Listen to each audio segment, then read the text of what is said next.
So if we consider the process of making music to be like, let's say, a train journey. Well, you've got a lot of stops on the way between you and the destination, and it's not like you just, hop on and then you're there.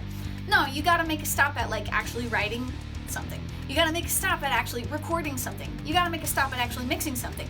Now, the final stop between you and your destination, if you've written, if you've recorded, and if you've mixed a song, is you need to master it. Do I need to master it as a beginner? Well, let's find out. What is up, Yoshis? My name is Beth and I run Steadfast, Ascent, and today I want to talk about mastering for noobs, which is me, by the way. total noob master. So my advice for you is to go to Fiverr and have someone else master it for you. The end. Thank you for my presentation. Oh yeah. Okay, so while you totally can just, give that task away to someone, if you have $5 to spend, Fiverr isn't a terrible place to get your master done as a beginner. But a little cheaper than that is that you can use presets in your DAW. Okay, well that's like great advice and but what is mastering and why does it matter? So you see, mixing obviously is about getting the balance of music of your recording to sound really good. Mastering is about taking that balance and making it sound even better. It just seems small when I put it that way, right? Because it's like, if I do all of this hard work in the mixing, then what's the point of mastering if it's just to make it a little, to sound louder? Mastering does make it sound louder. To sound better? Mastering does make it sound better. The big thing about mastering, from what I can tell, as a musician who does the things, is that mastering is what makes songs sound the same. So for example, if you're writing a single song, whatever master you throw on it, you just throw it on so it sounds good. But if you're mixing an album, you want that album to sound cohesive. So while your mixes may vary in terms of dynamics and in terms of balances and all of the things, when you apply mastering to all of those songs, you're gonna want that mastering to make them all sound like they belong together. And that's the best way that I've found to think about mastering, is that it is that process of, one, taking all that headspace you leave in the mix and bringing the volume up to radio standards or to streaming standards or what have you.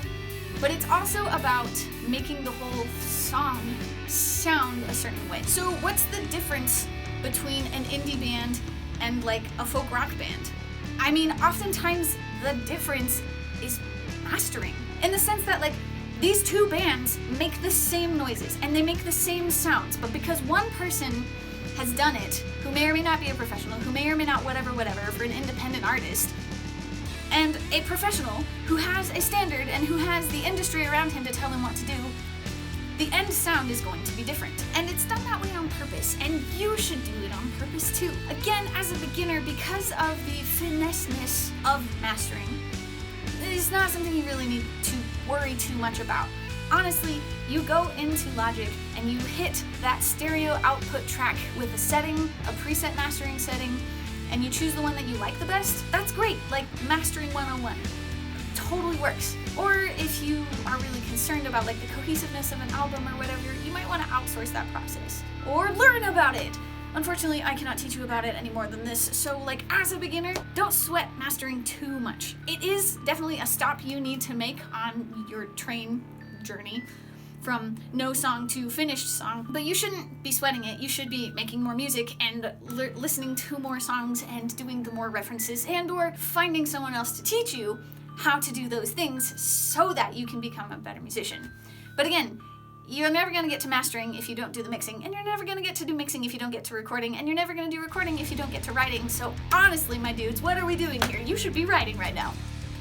What is one thing you would tell a total beginner about mastering that has completely shifted the way you view mastering's importance? Let us know in the comments below. If this video has helped you in any way, it helps me if you give it a like. And if you're interested in learning more about recording as a solo musician on your own, feel free to subscribe, because more information like that comes out on this channel quite frequently. And if you made it this far, I would just like to thank you so very much.